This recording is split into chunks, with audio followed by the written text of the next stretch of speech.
Next time, cross the channel the streamlined way. It's fast. It's got style. Good morning, ladies and gentlemen. It's a beautiful day. We'll be traveling at 60 miles an hour and we're expecting to cross in just 35 minutes. How do we get fast, Dad? You can buy drinks and duty-frees on board, and there's a seat for every passenger. 2 copies to beer, Garrett. And will you book lunch at Maxine's tomorrow? Yes, of course. And it makes more. Welcome to a very special episode of Scrap Heap Challenge, celebrating a decade of ingenious bodging, which has seen teams from across the land displaying the mechanical Midas touch, using nothing but scrap. In our very first episode, we asked 2 teams to build hovercraft. Following our first pictures of the hovercraft, we now give you a close-up of this intriguing machine. To give it its full description, it's an experimental man... I invented the hovercraft. A hovercraft can move over land and water. They float over obstacles on a cushion of air. I thought of the idea when I was studying airflow. I used a hairdryer to blow air between 2 tin cans, a smaller one inside the bigger one. I noticed that this produced a ring of air, but also the fast-moving air presented a kind of barrier to the air on either side of it. I called this effect the momentum curtain. It meant I could trap high-pressure air and float a hovercraft on it. Let me explain in more detail how it works. Powerful fans blow air down. This creates a cushion of air which lifts the hovercraft. The skirts of the hovercraft help prevent the fast-moving air from this cushion escaping too quickly, and mean that it does not take much power to fly the hovercraft.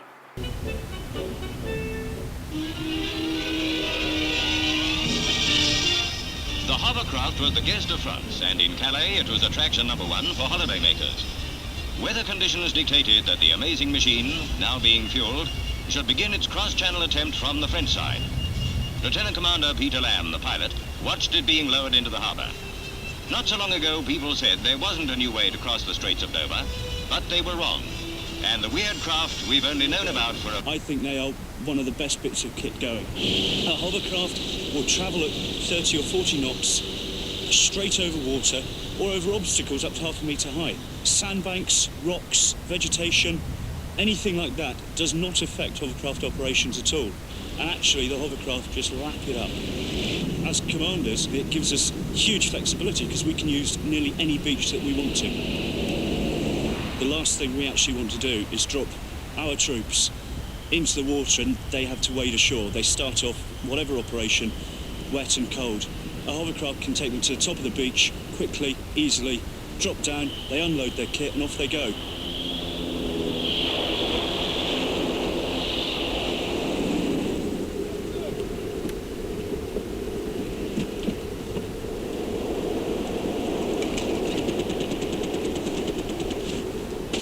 Welcome to the age of the super hovercraft and to Dover, where the world's first car passenger service by this type of craft has been launched.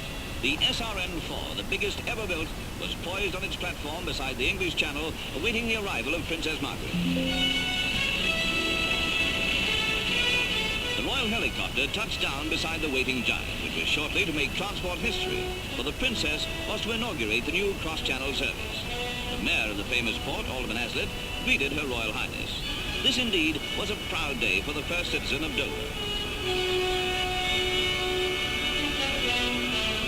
Princess Margaret met members of SRN-4's crew, including Captain Benner Lund, one of the most experienced hovercraft pilots in the world, who was to be at the controls on the inaugural voyage. Before boarding the Mountbatten-class hovercraft, Princess Margaret unveiled a commemorative plaque at the hoverport. This was an occasion well worthy of remembrance. Then, for the first time, the Princess and Lord Snowdon went aboard the mighty giant of British Rail's Sea-Speed service, a service which shrinks the distance between the continent and the white cliffs of Dover. Gracefully, her 7-foot skirt filled with a powerful down-thrust of air, she lifted and eased towards the sea.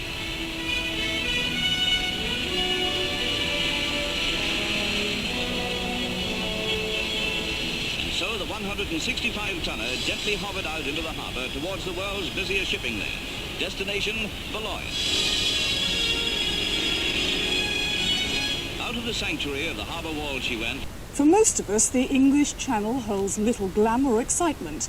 It's simply the shortest distance between Dover and Calais. Once across, we turn our backs on it in search of more exotic parts. But what of the thousands of people for whom the Channel is their workplace? Robin Gibson's been to meet some of them. Dawn at Dover's hoverport, and the great British invention is woken from its slumbers.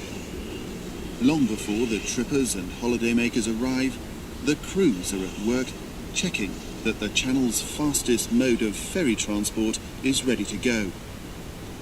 Decades after its invention, no one is still quite certain whether it's a ship or a plane. Not even the man at the controls, whatever his title. Hovercraft captain, I would say.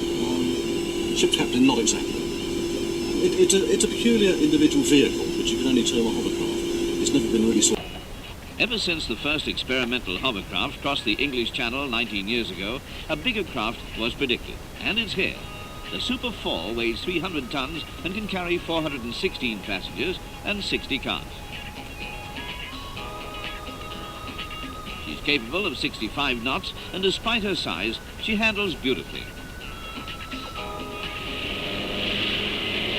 The Princess Anne, as she's called, was British Rail's SRN4 that has now been stretched during the last year to 185 feet at a cost of £16 million.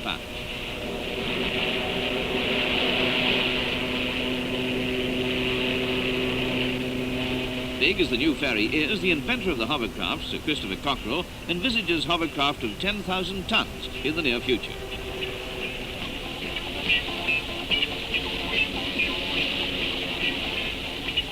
After completing its trials, the hovercraft will go into service with British Rail Sea Speed in time for the summer rush to Europe.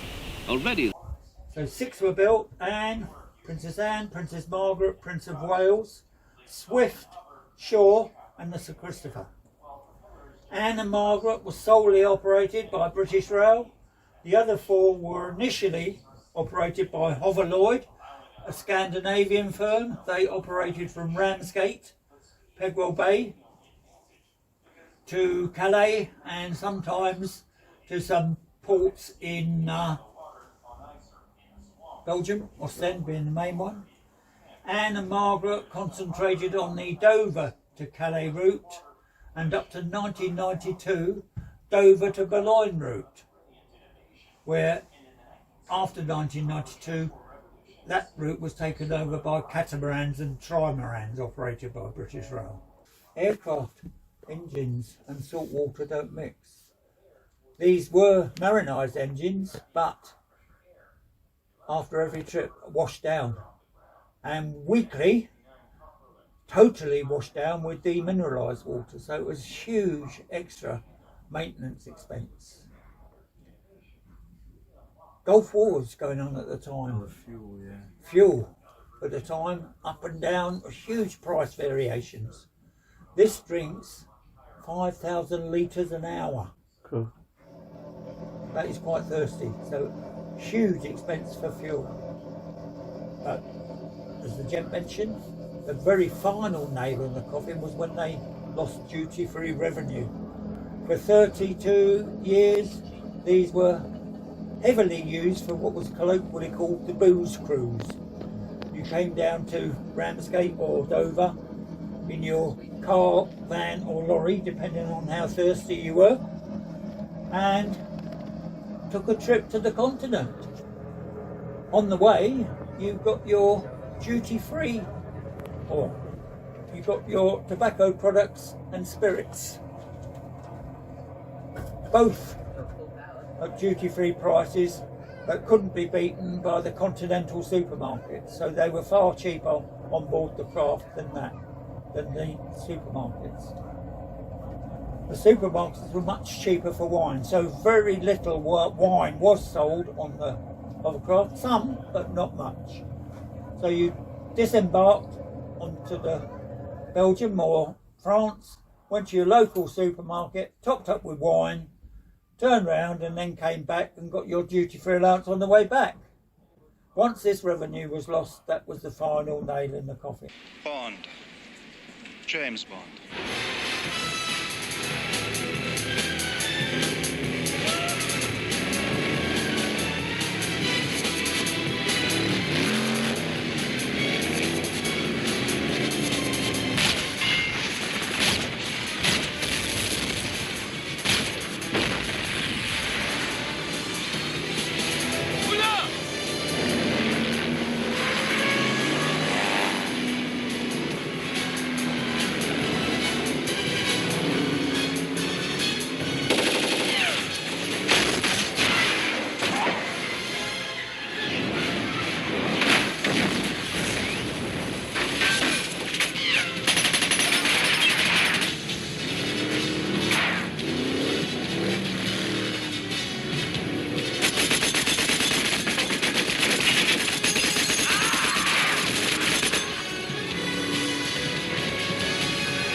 Modern transport is changing, and British Hovercraft Corporation's SRN4 is now in regular service, carrying 254 passengers and 30 vehicles at speeds of 70 miles an hour. Bringing new standards of speed and comfort, the 180-ton craft operates day in, day out, 40-minute schedules across the English Channel, and suddenly the channel is half as wide. With Hoverloid, 2 SRN4s are in service year-round between Ramsgate and Calais, a distance of about 32 miles right across the notorious Goodwin Sands, exposed at low tide. Again, with 2 SRN4s, British Rail's Sea Speed also operate year-round, but from Dover to Boulogne, this being about 30 miles. Sea Speed also schedule operations between Dover and Calais, the shortest channel crossing of only 26 miles, and taking just 30 minutes by hovercraft. But what does this unique form of modern transport mean to the passenger?